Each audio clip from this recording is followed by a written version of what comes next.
Boa noite. Boa noite. Trabalhadores endividados simulam 15 milhões de pedidos de empréstimo consignado. O golpe do falso advogado faz vítimas em todo o país. Uma pesquisa revela que as reservas de água doce no Brasil estão secando e num ritmo mais acelerado. Um incêndio suspende a operação do aeroporto mais movimentado da Europa, em Londres. Em meio ao impasse sobre a guerra na Ucrânia, a Alemanha aprova um aumento de gastos para se defender. A Casa Branca proíbe a ex-presidente da Argentina, Cristina Kirchner, de entrar nos Estados Unidos. Dorival Júnior convoca 4 jogadores para enfrentar a Argentina. O Jornal Nacional está começando.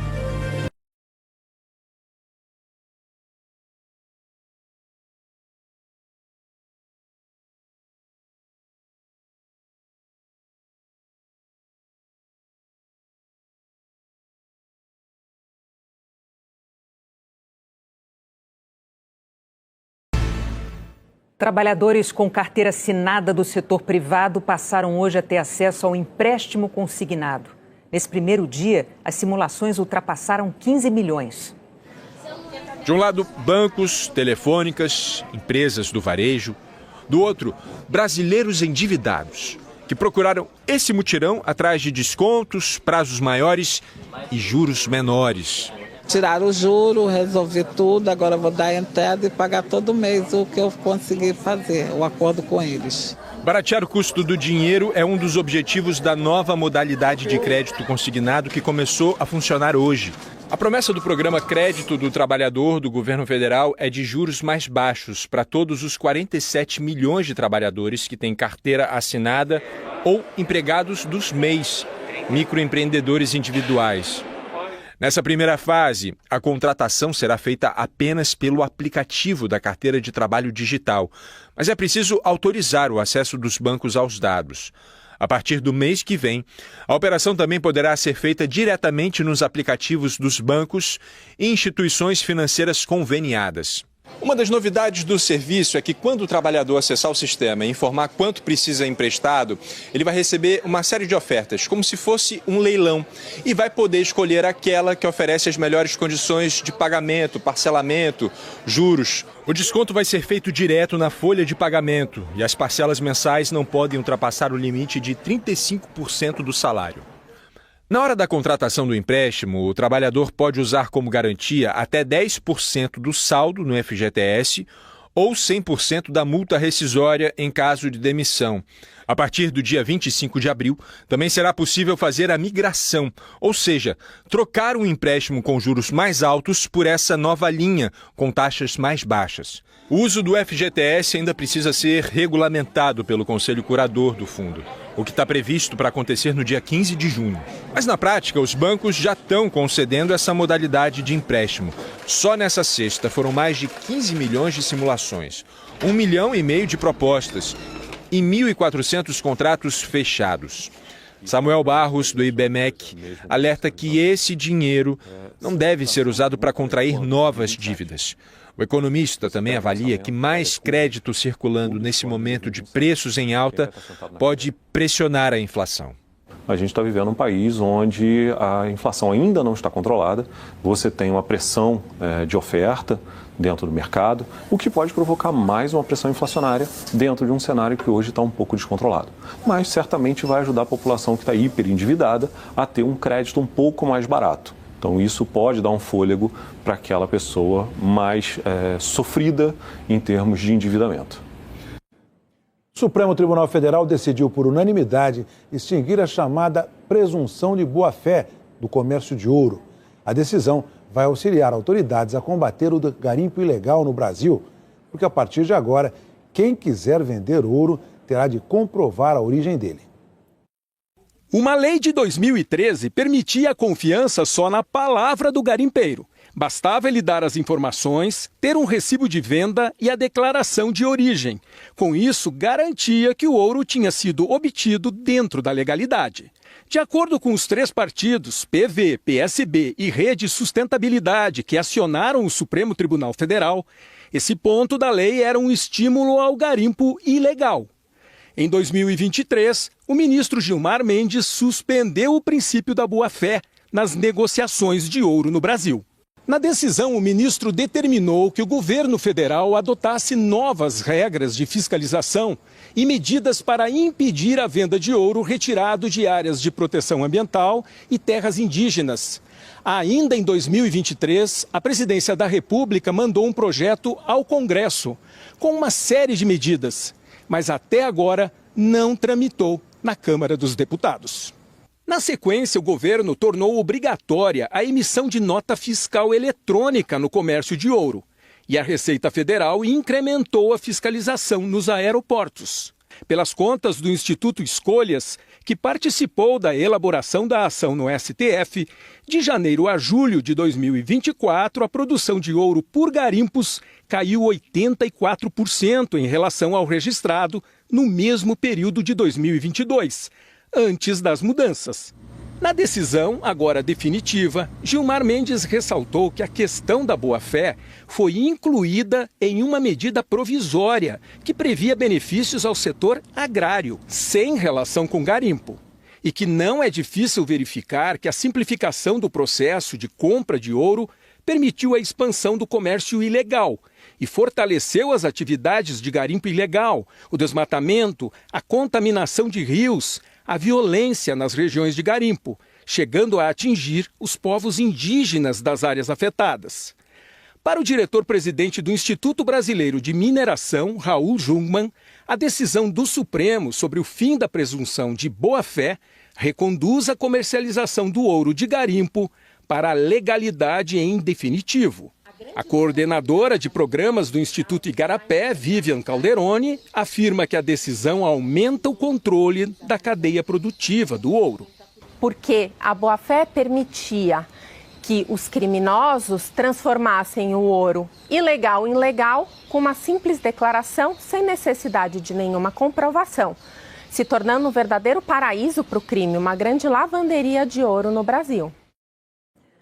Um tipo de golpe que tem feito vítimas em todo o Brasil entrou na mira da Ordem dos Advogados do Brasil, a OAB, que é combater a ação de criminosos que se passam por advogados em mensagens de celular e por e-mail.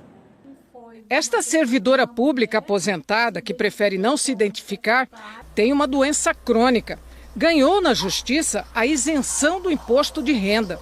Esperava a restituição retroativa e recebeu uma mensagem. Uma mulher se identificou como secretária do advogado e pediu que eu entrasse em contato com ele urgente no telefone privado dele. Ela trocou mensagem com ele, que mandou cópia com detalhes do processo e disse: vou entrar em contato com o cartório para solicitar os dados do tabelião e a guia para pagamento. A senhora prefere TED ou Pix? Pix, ela responde. E como é que a senhora pagou? Eu peguei um empréstimo. Quando se deu conta que era golpe, já havia transferido R$13 mil para o bandido. A empresa de Maria Marta tem várias ações na justiça.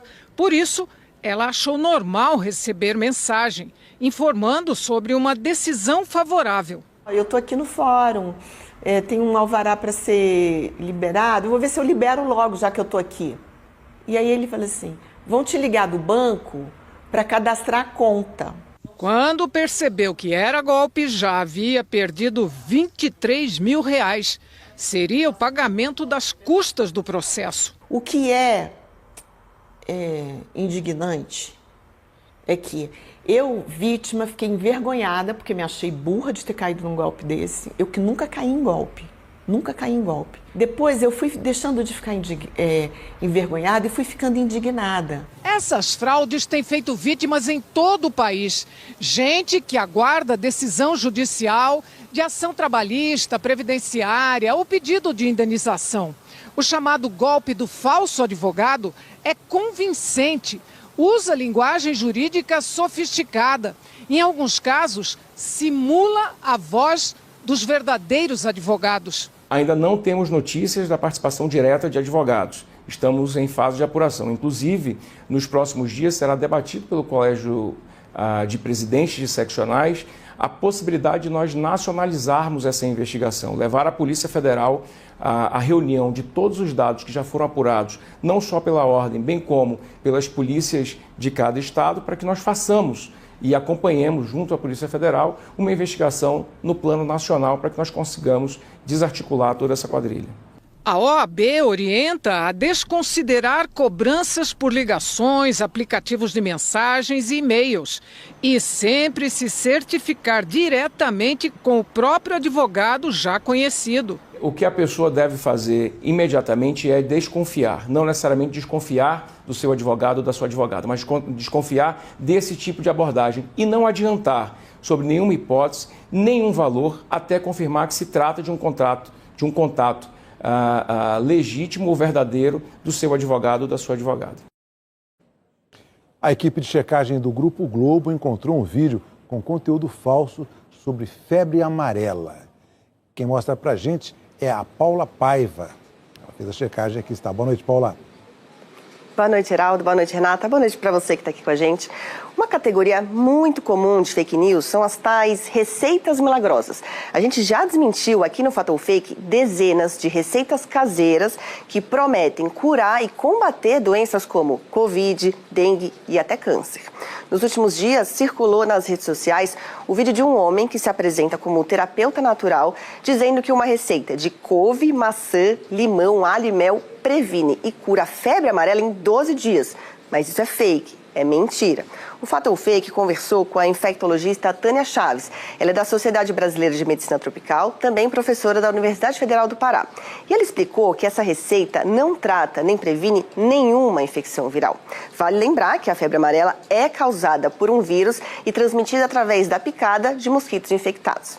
A médica explicou que a única forma de prevenção da febre amarela é a vacina. Ela existe há mais de 70 anos, é segura, eficaz e pode ser tomada pelo Sistema Único de Saúde, o SUS. Essas receitinhas caseiras podem parecer até inocentes, né? Ah, mas que mal faz comer couve com maçã, limão, alho? Só que essas misturinhas supostamente milagrosas passam uma falsa sensação de segurança, o que pode fazer com que as pessoas se exponham mais à doença. Além disso, alguém que acredita estar se tratando ao tomar essa receita pode adiar a ida à uma unidade de saúde, onde aí sim vai receber tratamento profissional. Você já sabe, né? Para não cair em fake, fica de olho aqui em todas as nossas checagens. Vai na loja de aplicativos do seu celular, digita G1 e baixa o nosso app. Heraldo, Renata. É isso, Paula. Prevenção contra a febre amarela só com vacina. Obrigada. E falando em vacina, a campanha nacional de vacinação contra a gripe começa no dia 7 de abril. A meta é imunizar 90% do grupo prioritário. Crianças de 6 meses a 6 anos, idosos, gestantes, profissionais da saúde, professores e pessoas com deficiência ou doenças crônicas. Na região norte, a campanha vai começar em setembro, quando ocorre o período de pico da gripe. A seguir, a ofensiva de Donald Trump contra o Departamento de Educação dos Estados Unidos. Um incêndio em Londres fechou o aeroporto mais movimentado da Europa e causou o cancelamento de mais de 1.000 voos. A pista do frenético aeroporto de Heathrow ficou vazia. É uma imagem rara. A primeira vez em 15 anos que o aeroporto mais movimentado da Europa e o 5º do mundo tem que fechar completamente. A última foi em 2010, por causa da fumaça daquele vulcão da Islândia. Dessa vez, a causa foi um incêndio numa subestação de energia que abastece o aeroporto. O fogo destruiu o transformador principal e o gerador reserva. No meio da madrugada, a administração de Heathrow afirmou que hoje o aeroporto ficaria completamente fechado. As autoridades fecharam os acessos ao aeroporto e pediram que as pessoas não fossem até lá. Mas muita gente já estava a caminho e ficou na estrada, de mala, meio sem rumo. Na hora que Heathrow fechou, 120 aviões foram desviados para outros aeroportos do Reino Unido e também para Irlanda, Espanha e França. Alguns voos da Ásia e dos Estados Unidos deram meia volta e pousaram no local de origem. No total, o incêndio afetou 1.351 voos. A Eliane saiu de São Paulo com destino ao Egito e faria uma escala em Londres. Acabou parando na Espanha. Aqui em Madrid, aterrissamos, ficamos 2 horas dentro da aeronave, esperando poder descer. E quando descemos, não foi nos dado informação nenhuma. Esse era o movimento de aviões com voos de Heathrow na sexta-feira passada, às 8 da manhã, dia normal. E esse foi o movimento hoje, às 8 da manhã. Em média, 220 mil passageiros passam por esse aeroporto todos os dias. No ano passado, foram 84 milhões de pessoas. Heathrow tem, em média, um pouso ou decolagem a cada 45 segundos. Nem na pandemia o aeroporto de Heathrow ficou totalmente sem funcionar como hoje. Na época, voos com cargas do setor de saúde, vacinas, remédios, continuaram operando. O ministro de Energia aqui do Reino Unido classificou o incêndio como uma catástrofe. As autoridades descartaram a princípio qualquer ação criminosa, mas por precaução, a divisão antiterrorismo aqui do país participa das investigações. Ainda não sabemos a causa do incêndio, disse o ministro de Energia Ed Miliband. Nossa rede de energia nunca viu um evento como esse. É sem precedentes. No meio da tarde, as autoridades conseguiram normalizar a situação e retomaram parte dos voos. A expectativa é de que amanhã o aeroporto volte a funcionar como de costume, depois de uma sexta-feira fora do normal. O ministro da Defesa de Israel ameaçou anexar parte da faixa de Gaza se o grupo terrorista Hamas não libertar os 59 reféns que ainda estão sequestrados. Na terça-feira, Israel retomou os ataques a Gaza depois de 2 meses de cessar-fogo. A agência da ONU, que atende o território palestino, declarou que só tem alimento para mais 6 dias. Em Jerusalém, manifestantes entraram em confronto com a polícia na frente da casa de Benjamin Netanyahu. Eles acusam o primeiro-ministro de tentar destruir a democracia do país. A Rússia voltou hoje a atacar alvos civis na Ucrânia. E diante das incertezas sobre um cessar-fogo, outros países estão aumentando os gastos com rearmamento. Não há debate mais forte hoje entre os países europeus do que a possibilidade de rearmar um continente que, depois de 2 grandes guerras, tinha decidido abrir mão das armas. Durante quase 80 anos, após a derrota nazista, a Alemanha ficou sob a proteção da OTAN. A União Europeia nasceu e se desenvolveu também com essa perspectiva, um grande mercado único. Mas a guerra na Ucrânia e a possibilidade da aliança entre os presidentes da Rússia e dos Estados Unidos estão mudando as cartas na mesa. E os países europeus pensam agora na defesa única. Hoje, a Câmara Alta do Parlamento Alemão aprovou gastos de 500 bilhões de euros para estimular o crescimento da maior economia europeia e para investir nas Forças Armadas. Também permitiu que o governo alemão faça dívidas para financiar gastos com defesa. Os líderes concordam que o bloco deve se tornar capaz de se defender até 2030 de um eventual ataque russo. Porque os Estados Unidos, que garantiam a segurança do velho continente desde o fim da Segunda Guerra, podem não estar mais interessados nisso. Às voltas com uma tentativa de trégua entre a Rússia e a Ucrânia, o presidente americano continua dizendo que Vladimir Putin quer a paz. Mas o presidente russo segue bombardeando sem piedade casas, civis e infraestrutura do território ucraniano. Na noite passada, um forte ataque a Odessa usou novas táticas, com drones em alta velocidade e em várias ondas para dificultar as defesas aéreas da Ucrânia. Civis ficaram feridos. O primeiro-ministro da Polônia, Donald Tusk, diz que Putin só vai temer uma Europa armada e unida. É o método mais eficaz para se evitar uma guerra, disse o premier polonês. A ex-presidente da Argentina, Cristina Kirchner, está proibida de entrar nos Estados Unidos. O anúncio do secretário de Estado americano, Marco Rubio, vale também para o ex-ministro do Planejamento argentino, Júlio de Vido, e para os parentes dos dois. Rubio afirmou que Cristina e Vido estão envolvidos em casos de corrupção significativa. Cristina foi presidente de 2007 a 2015 e condenada pela justiça argentina por desvio de dinheiro público. A ex-presidente aguarda recurso na Suprema Corte. Também hoje, o governo americano decidiu revogar, a partir de segunda-feira, o status legal temporário de 530 mil imigrantes de Cuba, Haiti, Nicarágua e Venezuela que vivem nos Estados Unidos. Eles tinham recebido permissão do governo anterior para permanecer no país por mais 2 anos. Donald Trump assinou um decreto para desmantelar o Departamento de Educação dos Estados Unidos, criado há mais de 40 anos. Era uma promessa de campanha: acabar com o Departamento de Educação. Trump dizia que custa muito dinheiro manter a instituição e já declarou que ela era usada para transmitir ideologias radicais aos estudantes americanos. O presidente nomeou Linda McMahon, uma empresária que fez sucesso com uma franquia de luta livre, para chefiar o departamento. Ontem, Trump assinou a ordem executiva que manda McMahon tomar todas as medidas possíveis dentro da lei para fechar a instituição. O presidente sancionou o decreto ao lado de crianças sentadas em cadeiras, como numa sala de aula. Vamos fechar esse departamento o mais rápido possível. Não está servindo para nada, anunciou.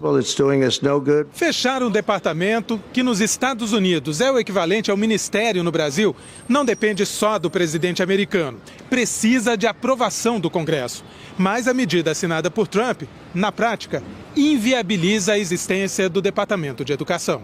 O desmonte começou na semana passada, com a demissão de quase metade dos funcionários. Trump afirma que é preciso devolver a educação para o controle das autoridades estaduais.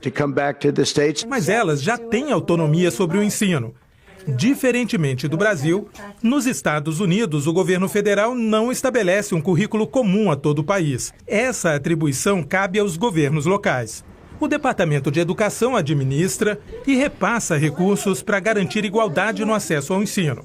Ele libera verba, por exemplo, para escolas em regiões mais pobres. A agência também é a principal provedora de auxílio para universitários e administra 1 trilhão e 600 bilhões de dólares em empréstimos estudantis. Além disso, supervisiona o cumprimento de leis federais. Em entrevista ao Jornal Nacional, o professor de Ciência Política e Educação da Universidade de Colômbia, Jonathan Collins, diz que esta é uma preocupação. Por exemplo, se um aluno sofria algum tipo de discriminação racial em uma escola, o departamento poderia ser acionado e iniciar uma investigação. Agora temos dúvidas sérias se isso vai acontecer, explicou. Outra incerteza é sobre a continuidade de programas para estudantes com deficiência.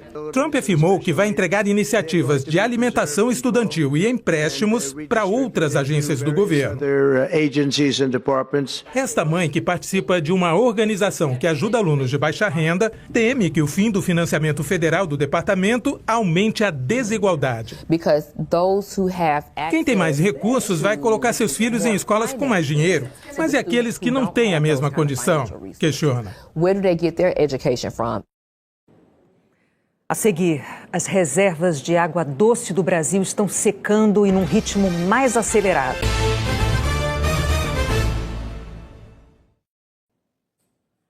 Na véspera do Dia Mundial da Água, um estudo trouxe um diagnóstico preocupante sobre a situação dos nossos rios.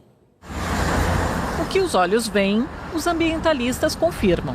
Não houve avanço na qualidade da água dos rios monitorados pela Fundação SOS Mata Atlântica. O estudo acompanha a situação em pontos de coletas de 112 rios em 14 estados brasileiros. Em 2024, nenhum deles apresentou qualidade ótima. Em apenas 7,6%, a classificação foi boa. 75% ficaram na categoria regular, quando já há algum comprometimento do uso da água.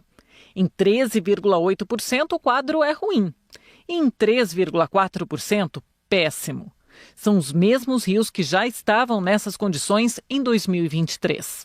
Recuperar um rio demora anos, décadas na verdade, sobretudo quando atravessa áreas urbanas, como é o caso do Pinheiros, aqui em São Paulo, que tem esse volume todo porque recebe muita água dos afluentes e nem todos despoluídos. Por isso, por mais um ano, a qualidade da água aqui não mudou de classificação. A poluição continua em um nível crítico. Gustavo Veronese, coordenador da SOS Mata Atlântica, explica que a falta de saneamento é o principal problema. Quase metade da população não tem coleta de esgoto. Mas os desafios vão além. Numa situação de emergência climática que a gente vive hoje, adotar somente uma solução não está sendo suficiente. Mas não é só isso, né? Tem questões relativas ao uso intensivo de agrotóxicos, a falta de proteção de nascentes, a falta de proteção de margens de rios, a falta do manejo dos resíduos sólidos urbanos. De acordo com o estudo, o esgoto despejado no Capibaribe, cartão postal do Recife, piorou a classificação do rio, que passou de regular para ruim. Quando você faz alguns passeios de barco, ou até mesmo andar de ônibus pelas pontes, você vê a poluição, você sente o cheiro desagradável. Mas também dá para melhorar. Nem parece, mas essa água que corre pelo concreto de São Paulo é um pedacinho de rio. Esse é o córrego São José, é um dos afluentes do córrego Ipiranga. O Tiago, morador do bairro, monitora a qualidade da água uma vez por mês. E foi uma surpresa descobrir que o rio está mais saudável. A gente tenta fazer a manutenção, a zeladoria desse espaço e talvez isso também tenha contribuído. O plantio aqui de árvores também, ter esse esforço de olhar e ver que nós podemos tratar os nossos rios de uma outra maneira, isso é bem satisfatório para a gente. A Secretaria de Meio Ambiente do Estado de São Paulo declarou que retira lixo constantemente do Rio Pinheiros e que vai plantar 100 mil árvores nas margens. Informou também que ampliou a coleta e o tratamento de esgoto na bacia do rio. A Agência de Meio Ambiente de Pernambuco diz que fiscaliza regularmente a área próxima ao rio Capibaribe e que nos últimos 2 anos aplicou medidas contra 18 empreendimentos infratores. A Prefeitura do Recife afirmou que faz a limpeza dos canais. As reservas de água doce do Brasil também estão secando e num ritmo mais acelerado. Em um ano, os rios, lagos e lagoas do país encolheram 400 mil hectares. Uma área equivalente a quase 3 vezes o tamanho da cidade de São Paulo. A superfície de água em 2024 ficou quase 4% menor em relação à média dos últimos 40 anos. A gente hoje já fala em emergência climática, que está afetando e mudando os padrões de precipitação, os padrões de chuva em todo o Brasil. As secas extremas na Amazônia diminuíram a extensão do maior bioma do país. Mas a maior perda, proporcionalmente, foi no Pantanal, que nos últimos anos vem sofrendo com incêndios florestais e estiagem mais longa. A cobertura de água no bioma está 61% menor do que a média histórica. O MapBiomas constatou que essa redução da superfície de água atingiu quase a metade dos municípios brasileiros. Aqui na Grande BH, o Rio das Velhas, que abastece 45% da região metropolitana, vem sofrendo com os efeitos climáticos e a ocupação desordenada. Essa redução ela vem proveniente de diversos fatores como, primeiro, a impermeabilização do solo, mais desmatamento, especulação imobiliária, empreendimento minerário e isso, consequentemente, é refletido na calha do rio. O levantamento revela outro dado preocupante. No Brasil, as áreas naturais cobertas de água estão 15% menores. No Cerrado, por exemplo, rios e lagoas ocupavam mais da metade da superfície de água do bioma há 40 anos. O restante era formado por reservatórios de hidrelétricas, produção agrícola e mineração. Hoje, a situação se inverteu. A água em áreas artificiais é maioria. Tem um mito, de que temos água abundante. Essa história está mudando e a gente tem que dar atenção diferente para ela. O vice-presidente do Comitê da Bacia do São Francisco diz que a preservação dos recursos hídricos depende de ações coletivas e urgentes. Se a gente tiver que pensar em sustentabilidade hídrica para nós e para as gerações futuras, nós temos que começar a agir agora com políticas que realmente levem em consideração já essas restrições que a gente está vivendo. A Eliana vai contar para a gente agora como fica o tempo amanhã em todo o país. Eliana, boa noite. Oi, Renata, boa noite para você, para o Heraldo e boa noite para você. A previsão é de menos chuva nesse primeiro sábado do outono e as pancadas mais intensas podem atingir só 3 áreas. Parte do litoral do Espírito Santo, a região central do Piauí e do Maranhão e o trecho da Ilha do Marajó até o Amapá. Entre as capitais, somente Macapá pode ter chuva forte, segundo os meteorologistas. Eles preveem pancadas mais fracas e isoladas, onde o mapa está azul. Expectativa de tempo firme o dia todo e com sol forte, do sertão do Rio Grande do Norte ao extremo norte de Minas Gerais, também do sul de Minas a Mato Grosso do Sul e em quase toda a região sul. Em Porto Alegre, calor de 33 graus à tarde, a mesma temperatura de Campo Grande, que já amanhece quente, com 24 graus. Muito diferente de Curitiba. Por lá, amanhã cedo, faz frio de 14 graus. Depois os termômetros sobem para 28. Em Florianópolis, chegam aos 30 graus. 30 também em São Paulo, no Rio de Janeiro e em Vitória. Em Brasília, 27. Em Belo Horizonte e São Luís, 28. Em Palmas e Goiânia, 29 graus. 32 em Cuiabá, em Salvador, no Recife e em Teresina. Em Boa Vista e Porto Velho, 33 graus. Esquenta também no litoral de São Paulo. Em Guarujá, na Baixada Santista, 28 graus com sensação de mais, de 31. Na Praia do Tombo, ondas em torno de 1 metro. É mar calmo. E ventos de 15 quilômetros por hora, para refrescar. Atenção ao índice ultravioleta muito alto. Tem que reforçar o filtro solar. Para encerrar, São Paulo e Porto Alegre nos próximos dias. As temperaturas tendem a ficar altas, especialmente durante a tarde. Na capital paulista, no domingo, deve fazer 31 graus e tem risco de temporal, esses 25 milímetros de chuva. Condição que persiste na segunda-feira, com máxima de 27 graus. Na terça, as instabilidades diminuem e faz quase 30 graus de novo. Na capital gaúcha, 33 graus no domingo. E a tendência é de tempo mais instável lá para terça-feira. Heraldo e Renata. Obrigada, Eliana. Bom fim de semana para você. No Globo Repórter dessa noite, os desafios de quem produz os alimentos que vão para a nossa mesa. Como seguir plantando e colhendo depois de eventos climáticos devastadores que enfrentamos nos últimos meses? Esse é o grande desafio dos produtores de arroz aqui da região central do Rio Grande do Sul. A gente já está aos poucos tentando recuperar. Soluções que vêm da própria natureza. O reflorestamento ele é importante em vários sentidos, né? A gente pode reflorestar a margem do rio com plantas frutíferas também. O amor pela terra que passa de geração em geração. Eu até 10 anos atrás eu não me via aqui dentro. Quando eu entrei de cabeça. E como a tecnologia está ajudando a aumentar cada vez mais a produção? Achar soluções e procurar amenizar o mínimo possível esses impactos do clima. Não vai ser fácil, não vai ser logo. Vai demorar muito tempo, mas certamente a gente vai conseguir. Hoje, no Globo Repórter. A seguir, o técnico Dorival Júnior convoca 4 jogadores para a seleção. Uma imagem desaparecida por décadas.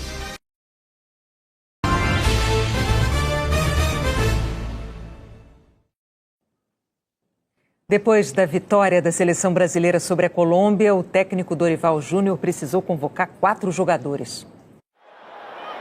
Por alguns minutos, um clima de apreensão tomou conta do estádio Mané Garrincha. O choque entre Alisson e Davinson Sanches foi forte e causou preocupação. Os dois foram substituídos, atendendo ao protocolo da FIFA para concussões cerebrais. Nessa sexta-feira, eles fizeram exames, passam bem, mas devem ficar sob observação por 5 dias e não podem atuar na próxima rodada. A paralisação aconteceu quando o jogo entre Brasil e Colômbia já estava 1-1. Rafinha havia marcado de pênalti para a seleção. E Luiz Dias empatado. Vinícius Júnior fez o gol da vitória já nos acréscimos, 2-1. A gente merecia essa vitória, eu merecia esse gol por tudo que vem trabalhando. Sei que devo muito à seleção por tudo que eles já fizeram por mim, por tudo que esses companheiros fazem por mim todos os dias. O gol de hoje é um pouco de alívio, de felicidade. Hoje o dia foi de folga para os atletas, para a comissão técnica não. Dorival Júnior precisou convocar 4 jogadores que chegam amanhã a Brasília e ficam treinando até a próxima segunda-feira, quando a seleção embarca para a Argentina. Um dos convocados é o goleiro Everton, do Palmeiras, para a vaga de Alisson. Gerson, outro que saiu machucado, Bruno Guimarães e Gabriel Magalhães, suspensos pelo segundo cartão amarelo, também foram cortados. Serão substituídos por Beraldo, do Paris Saint-Germain, Ederson, da Atalanta e João Gomes, do Wolverhampton. Dorival terá que mexer bastante na defesa e no meio-campo para o clássico de terça-feira, mas prometeu um Brasil competitivo em Buenos Aires. Nós vamos fazer um grande jogo lá perante um adversário dificílimo. Vamos aguardar, vamos ver aí o que faremos, mas teremos uma equipe que vai buscar jogar de igual para igual contra um adversário dos mais complicados e difíceis, o atual campeão mundial. No Dia Internacional da Síndrome de Down, a Seleção Brasileira Feminina de Futebol Down foi apresentada. A camisa 9 da Seleção Brasileira. Responsabilidade, Glorinha? Não, um prazer. Eu gosto muito de jogar bola, fazer gol. Eu amo muito. Ela joga futebol num projeto em Lorena, interior de São Paulo. Os gols em torneios regionais garantiram sua convocação à primeira Seleção Brasileira Feminina de Futebol Down. A Confederação Brasileira de Desportos para Deficientes Intelectuais apresentou a equipe hoje no Centro Paralímpico em São Paulo e já teve treino. Tem que dar uma disciplina e fazer o certo. Senão, o técnico fica bravo. O técnico fica bravo. O futebol, além de exercício para o corpo, ajuda na inclusão. Fazer amizade, aí elas trocam figurinha, se seguem nas redes sociais, uma rede de amizade, uma rede de apoio. Comecei primeiro a amizade foi com a Ariane, depois foi a Ana Laura. Você já tem muitas amigas aqui. Sim. A maior adversária da seleção é, na verdade, a falta de rivais pelo mundo. O pessoal da Confederação procurou equipes de outros países para amistosos, competições, mas não encontrou. Algumas equipes têm treinos que incluem meninas no esporte, mulheres com síndrome de Down, mas eles ainda não têm uma seleção formada. O Brasil é tricampeão mundial de futebol Down no masculino e a única seleção feminina de futebol Down do mundo segue treinando, à espera de adversárias, sempre se divertindo. E quando você está jogando bola, como é que você se sente? Sinto feliz, muito feliz. Uma imagem esculpida no século XVIII, furtada e desaparecida por décadas, voltou para casa, na cidade histórica de Diamantina, Minas Gerais. A Igreja de São Francisco de Assis se preparou para receber o morador ilustre, a imagem de São Bento, desaparecida há mais de 2 décadas. Esculpida em madeira, tem 37 centímetros de altura e um detalhe especial, olhos de vidro. A técnica de inserção dele, ele é feito depois que a imagem está pronta. Então, se o escultor não for habilidoso, ele corre o risco de danificar a imagem. Seu José Paulo, de 94 anos, é historiador e diz que a escultura foi levada para proteger a comunidade das cobras que viviam no terreno onde a igreja foi construída em 1762. Como São Bento é um defensor das pessoas picadas de cobra, então sugere perfeitamente que a imagem de São Bento deveria estar naquela igreja em razão disso. A imagem de São Bento ficou aqui na igreja de São Francisco até a década de 1970, quando foi levada para a Catedral de Diamantina a pedido do bispo da época, que queria criar um museu de arte sacra. Só que esse museu nunca saiu do papel. Com o passar dos anos, várias imagens retornaram para as igrejas de origem, mas a de São Bento nunca mais voltou. E só depois de muito tempo é que perceberam que ela tinha sido furtada. O Ministério Público de Minas encontrou a imagem anunciada num leilão em São Paulo. O patrimônio cultural, ele precisa estar exatamente no local de origem. Então é muito importante que essas peças permaneçam nas igrejas de Minas Gerais. A imagem voltou para Diamantina e foi apresentada à comunidade numa celebração lotada de fiéis ontem à noite. Estamos aqui celebrando a Eucaristia em agradecimento pelo encontro dessa imagem que volta à sua casa, para a alegria não só da comunidade, mas de toda a arquidiocese. Um reencontro marcado pela emoção. Nossa, é uma alegria imensa, não tem nem como explicar, né? É uma emoção muito grande ver a imagem de retornar à casa dela de novo, né? O Jornal da Globo é depois do Globo Repórter. Boa noite. Boa noite, bom fim de semana. Olá, amigos! E aí, pessoal, tudo bem com vocês? Galerinha, esse morango agora tá numa fase produtiva, pessoal, de muda. E eu aproveitei aqui para estar mostrando para vocês, porque a gente tiramos agora há pouco, aqui em média de umas 60 mudas, a gente tiramos e estamos plantando ali no canteiro, né, galera? Isso aqui é tudo muda aqui saindo nova. E tá bastante muda descendo aqui, ó. Aí você pode se perguntar, mas por que ele nunca mostra aqui carregadinho pra gente? Galera, eu vou estar devendo aí esse vídeo pra vocês. Por quê, pessoal? Agora, nessa época agora, eles estão soltando bastante muda. Aí a gente não pode perder a oportunidade de propagar a plantação aí para aumentar, né, a produtividade dos moranguinhos aí. Então agora essa época a gente tá aproveitando aqui, ó, esse ganho de mudinha. Ó, pessoal, ele já vai saindo com as raizinhas, ó, nos cordão umbilicalzinho aqui. Tem vários nomes aí, eu conheço só por cordão umbilical. E aí, pessoal, ó, tá saindo flor ali. Mesmo ele soltando muda, ele fica produzindo, mas é bem mais pouco. Os frutos já fica bem menor quando ele tá dando muda. Mas a intenção aqui, como eu falei, é de aumentar a plantação. Então a gente vai preferir deixar aí ele ganhar esse rendimento de muda, e depois em seguida aí a gente vai estar podando aqui os cordãozinhos para que ele melhore aí na produção de frutos. E então lembrando, pessoal, que aquela forma que a gente vai estar mostrando agora pode ser feita aí tanto em vaso como em canteiro, da mesma forma que funciona, e pode plantar sem medo que dá certo. E tá aí, galera, tem alguns cuidados aí, porque morango tem vários tipos também de pragazinha, mas de fungo assim e tal, mas tem meios aí de controle. E a gente vai estar fazendo uma série aí, pessoal, entre hidroponia, o plantiozinho de morango e germinação de morango. Vai estar fazendo aí de tudo um pouco. E outra coisa, pessoal, depois eu vou estar deixando aí, quando eu chegar na época de fruta aí, época não, porque já tá, ele produz direto.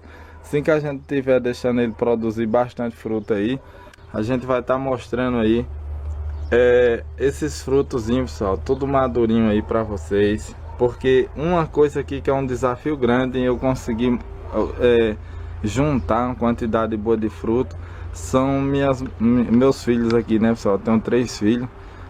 Raramente eles deixam o morango nem madurar direito, já estão tirando. Madurando e tirando. É muito menino para pouco morango. Mas a gente tá aumentando a produção. Aí eu espero que eles não dê tanto trabalho na hora de tirar, não deixar limpo os pezinhos, né?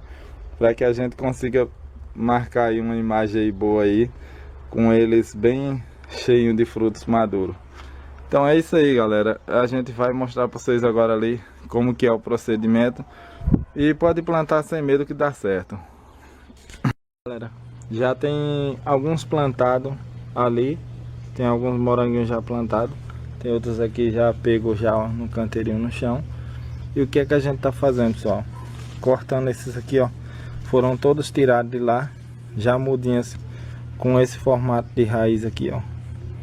E aí, mas o que acontece? Não morre? Não, pessoal, não morre não. Pode ficar despreocupado. Se acaso o morango chegar, pessoal, até murchar ou queimar a borda aqui das folhas devido à mudança aí, pode ficar despreocupado que logo logo ele vai estar surgindo broto novo aí. Se acontecer de alguns não pegar isso, devido ao clima aí, eu não sei de várias regiões, mas raramente eles ficam mortos. Muitas das vezes aqui eles murcham e todos retornam aí com brotos novos. Então isso aí é comum dele murchar assim que planta, mas não significa que morreu. Pode ter paciência aí que seu moranguinho em seguida vai estar aí brotando aí. Isso aqui, pessoal, a gente tá plantando em canteiro devido não ter outro local para plantar e também um pouco espaço. Aqui a gente achou um pequeno canteirinho aqui, ó, e estamos fazendo essa plantaçãozinha. Então esses araminhos aqui, pessoal, deixa eu mostrar para vocês. Vocês cortam o araminho nessa posição aqui, ó, devido às raízes dele ser muito curtinha aqui, assim, você vai estar cortando esse araminho nessa posição para que na hora que coloque a mudinha, em seguida vem aqui, ó, deixa eu estar mostrando aqui, minha esposa está plantando aqui, vamos tentar mostrar aqui de uma forma melhor. Você nota que lá embaixo o grampinho como é que tá, enfinca ele no chão aqui, prendendo um galinho do pezinho do morango para baixo, para fixar a raiz dele para baixo, porque a raiz ainda é muito pequena. Isso aí vai forçar com que a raiz penetre no chão.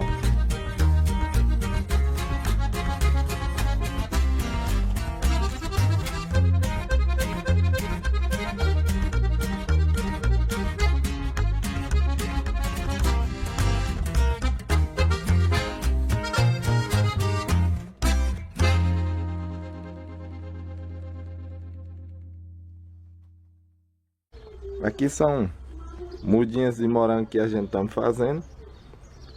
Nesse período agora, pessoal, tá soltando esses cordãozinhos aqui, ó.